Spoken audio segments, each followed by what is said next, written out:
Jei pats nesi tobulas, tuomet savo nuomonę susikišk savo šikną.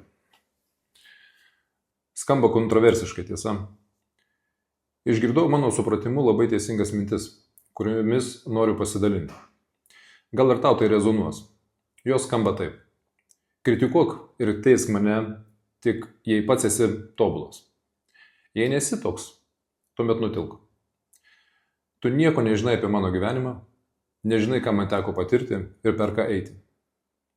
Prieš kalbėdamas apie mano pasirinkimus, visų pirma pasižiūrėk į save. Ar visada gyvenai teisingai? Ar niekada neklydai?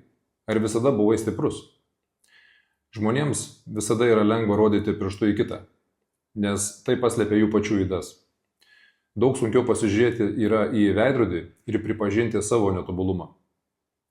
Taip, aš nesu tobulas, bet ir tu nesi. Todėl prieš kritikuodamas ir teisdamas kitą visada prisimink, kad kiekvienas turime savo gyvenimo kelią, apie kurį tu nieko nežinai. Jeigu šios mintis rezonavo tau, parašyk komentaruose taip ir pasidalink šio video. Galbūt kažkam tai atneš daugiau sąmoningumo. Dėkoju, kad esi. Siunčiu tau šviesos.